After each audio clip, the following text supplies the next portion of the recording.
Hello, great മീഡിയാസിലേക്ക് സ്വാഗതം. Pushpa 2 the rule 7ാം ദിവസത്തിലേക്ക് കടന്നിരിക്കുന്നു. മികച്ച രീതിയിൽ തന്നെയാണ് മോർണിംഗ് ഒക്യുപ്പൻസി കാണിക്കുന്നത്. ചാനൽ ആദ്യമായിട്ടാണ് കാണുന്നതെങ്കിൽ ഒന്ന് സബ്സ്ക്രിപ്ഷൻ പരിഗണിക്കണമെന്ന് വിനീതമായി അഭ്യർത്ഥിക്കുന്നു. അപ്പോൾ അല്ലു അർജുൻ ഫാൻസ് അടിച്ച് തകർക്കാം നമുക്ക്. 6 ദിവസത്തെ കളക്ഷൻ റിപ്പോർട്ടുകൾ കേരളത്തിൽ നിന്ന് പുറത്തു വരുമ്പോൾ സിനിമയ്ക്ക് 75 ലക്ഷത്തോളം രൂപയാണ് സിനിമയ്ക്ക് 6ാം ദിനം ലഭിച്ചിരിക്കുന്നത്. 7ാം ദിവസം മികച്ച ഒരു ഒക്യുപ്പൻസിയോടെയാണ് ലോകമെമ്പാടും ഈ സിനിമയ്ക്കുള്ള കളക്ഷൻ സ്റ്റാർട്ട് ചെയ്തിരിക്കുന്നത്. മികച്ച രീതിയിൽ തന്നെയാണ് 6 ദിവസം കൊണ്ട് സിനിമ നേടിയത് 922 കോടിയാണ്. റെക്കോർഡുകളുടെ പെരുമഴ എന്ന് തന്നെ പറയാം.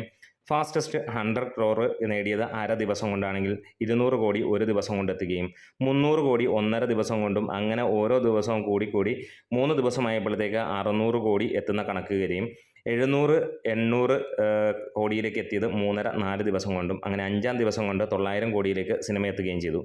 6ാം ദിവസം സിനിമ 1000 കോടിയിലേക്ക് ടച്ച് ചെയ്യുമോ എന്നുള്ളൊരു ചോദ്യമാണ് എല്ലാവരിലും ഉറ്റുനിൽക്കുന്നത്. ഇതിനോടകം തന്നെ USA, UK എല്ലാ സ്ഥലങ്ങളിലും സിനിമ നമ്പർ 1 ആയി. ഇതുവരെയുള്ള കളക്ഷൻസ് എല്ലാം നോക്കുമ്പോൾ ഇതുവരെയുള്ള ഇന്ത്യൻ സിനിമകളുടെ കളക്ഷൻ എല്ലാം മാറ്റിമറിക്കുന്ന പുതിയ റെക്കോർഡ് തീർത്താണ് സിനിമ മുന്നോട്ട് പോയിക്കൊണ്ടിരിക്കുന്നത്. തെലുങ്കാനയിൽ റെക്കോർഡ് കളക്ഷൻ തന്നെ വരുന്നു. ഒപ്പം ഹിന്ദി ബെൽറ്റിൽ സിനിമയ്ക്ക് 40 കോടിയോളമായിരിക്കും ചൊവ്വാഴ്ചത്തെ കളക്ഷൻ എന്നുള്ളതാണ് ഇപ്പോൾ റിപ്പോർട്ടുകൾ സൂചിപ്പിക്കുന്നത്. അതായത് തുടർച്ചയായിട്ട് സിനിമയ്ക്ക് ഹെവി കളക്ഷനാണ് നോർത്ത് ഇന്ത്യയിൽ നിന്ന് ലഭിക്കുന്നത്. 5 ദിവസം കൊണ്ട് സിനിമ 300 കോടി ക്ലബിൽ കയറി. അതായത് 8 ദിവസം കൊണ്ട് സിനിമ 450-500 കോടി ക്ലബിലേക്ക് കയറുമെന്നുള്ളത്. അതായത് പല സിനിമകളുടെയും ഫൈനൽ കളക്ഷൻ ഹിന്ദിയിൽ നിന്ന് മാത്രം നേടുന്ന ഒരു കാര്യമായിരിക്കും പുഷ്പ ഇവിടെ തീർക്കാൻ പോകുന്നത്.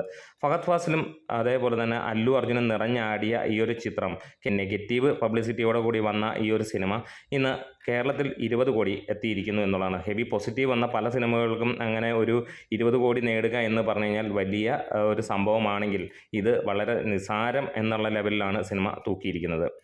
ഒരു പിടി റെക്കോർഡുകൾ തീർത്തെറിഞ്ഞുകൊണ്ട് തന്നെയാണ് സിനിമ വന്നിരിക്കുന്നത്. ഈ പറഞ്ഞ പോലെ ആദ്യം ഒരു 100 കോടി 200 കോടി അങ്ങനെയുള്ള കാര്യങ്ങളിലെല്ലാം തന്നെ വന്നെങ്കിലും ബാക്കി ഉള്ള രാജ്യങ്ങളിൽ നമുക്കങ്ങനെ തന്നെ, അതായത് UK, UAE, Australia, New Zealand, Singapore തുടങ്ങിയ എല്ലാ സ്ഥലങ്ങളിലും സിനിമ റെക്കോർഡ് വേഗത്തിൽ കളക്ഷൻ നേടിയ ചിത്രമായി അറിയപ്പെടുകയും ചെയ്യുന്നു എന്നുള്ളതാണ്. ഇനി നമ്മുടെ വീഡിയോസ് ആദ്യമായിട്ടാണ് കാണുന്നതെങ്കിൽ ഒന്ന് സബ്സ്ക്രിപ്ഷൻ പരിഗണിക്കണമെന്ന് ഒരിക്കൽ കൂടെ ഒന്ന് അഭ്യർത്ഥിക്കണം. ഇനിയും നമുക്ക് കുറച്ച് റെക്കോർഡ്സ് 10 റെക്കോർഡുകൾ പുഷ്പ 4 ദിവസം കൊണ്ട് തന്നെ തൂക്കിയത് നമുക്ക് നോക്കാം. 6 ദിവസവും 7 ദിവസവും ഒന്നും പുതിയത് വന്നിട്ടില്ല.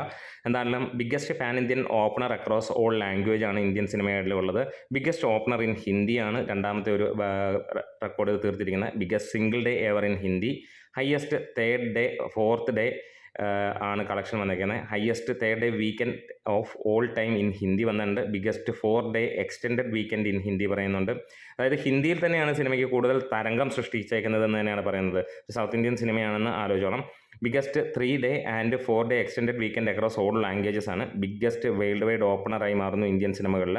Fastest film to reach 900 crore എന്നുള്ളത് മറ്റൊരു തരംഗമായിരിക്കുന്നു. ബിഗ്ഗസ്റ്റ് നോൺ ഹോളിഡേ ഓപ്പണർ, അതായത് തിങ്കളാഴ്ച അമ്മാതിരി അല്ലെങ്കിൽ വ്യാഴാഴ്ചയൊക്കെ നോൺ ഹോളിഡേ ആയിട്ട് പോലും അത്രയും വലിയ ഒരു ഇതായിരുന്നു. അതേപോലെ തന്നെ ഓരോ രീതിയിലും സിനിമ കളക്ഷൻ തൂക്കിക്കൊണ്ടിരിക്കുന്നു. ഇതിനോടകം തന്നെ 80 കോടിയോളമാണ് USA നിന്ന് മാത്രം സിനിമ നോർത്ത് അമേരിക്കയിൽ നിന്ന് മാത്രമായിട്ട് നേടിയിരിക്കുന്നതാണ് പുറത്തു വരുന്ന റിപ്പോർട്ടുകൾ. അത് എപ്പോഴാണ് 100 ക്രോറിലേക്ക് എത്തുന്നത് നമുക്ക് കാത്തിരിക്കാം.